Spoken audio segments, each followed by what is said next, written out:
The next question I want to put on the screen: does Osama's death signal the end of global jihad? And this question is very important, and I put it first to Salim Shahzad. Global jihad, as we know it in the contemporary sense, began after 9/11.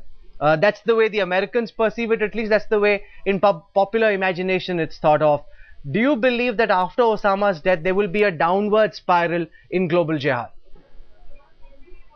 You have to appreciate one thing, that Osama bin Laden was not an operational commander. He was just an icon. The second thing is that the next generation of Al-Qaeda is already there. The next generation means Commander Ilyas Kashmiri, Sirajuddin Haqqani, Qari Ziaur Rahman, Commander Nazir, and you name anybody. They were previously part of Taliban and some other jihadi organizations, but now they are very much part of Al-Qaeda, and they are following Al-Qaeda's agenda in the whole region. Whether it is India, it is Pakistan, or it is Central Asia, they have the designs to expand the war theater in the whole region. And now after David Headley's confession affidavit, it is very much clear that it was not Lashkar-e-Taiba which carried out Mumbai attack. Rather, it was Al-Qaeda and Ilyas Kashmiri who hijacked the whole plot. And no, if you talk about the confessions, that's what's happening in the American court. The most interesting thing that emerged was that they said it was orchestrated by the ISI.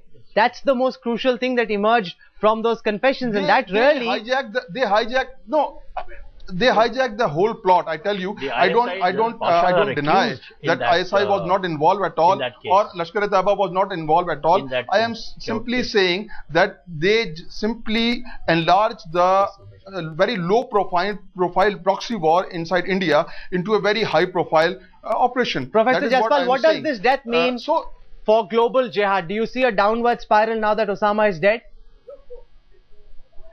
So I think that the global jihad, which when you use the term, it's a very critical and debatable term. But anyway, when you are referring, try to understand Al-Qaeda is based on cellular model rather than on a network model, because in a cellular model, each cell operates independently, even the head of the cell is decapitated. So with that, of course, they will continue. And second is that what is happening in the Middle East, that will be further, you can say, a catalyst for their designs. And as Salim has rightly pointed out, that there are a number of the other actors for their own political, ideological reasonings. They have now broadened this perspective. And what we use the term terrorist syndicate, it is still there. With the elimination of Osama, maybe one icon, one ideological figure has been eliminated, which was not a functional, but there are functional people on the ground as well. So it's a long way to get rid of this war. Okay, I now come to this very crucial question that I'm putting on the center stage face-off for this evening. Should India follow the American example and bring down high-value targets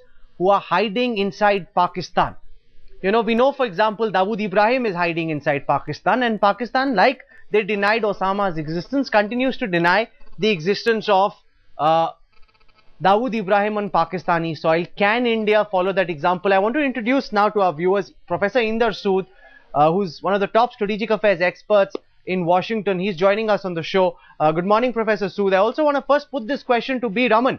Mr. Raman, can India follow Pakistan's example? We know, for example, where Dawood Ibrahim is. Should India now take this lead and bring down Dawood Ibrahim, and the Pakistanis can keep saying, oh no, he was never on Pakistani soil?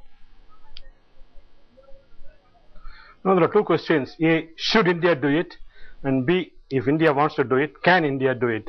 Should India do it? Yes, India should do it. Not necessarily in the way the Americans did it or they are seeking to do it. In our own way, according to our own Indian characteristics, we should be more active. We should have the capability for carrying out decapitation strikes against the terrorist leaders who are operating from sanctuaries in Pakistan. So the importance of decapitation strikes have been written about a number of times for many years and all. Should, yes. If you ask me the question, should, yes.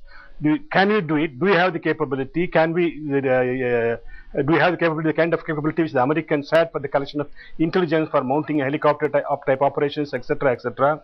I am not very sure, because I do not know the details. But my own assessment is that our capability is not anywhere near the kind of capability which the Americans have demonstrated in their raid on the Abbottabad. So we have to think in terms of some other models, building up the capability. It takes a long time to build up the capability. You cannot build up the capability overnight. So if you come to the question, and if we say the answer to the first question should, if we say yes, then you start building up the capability so that we can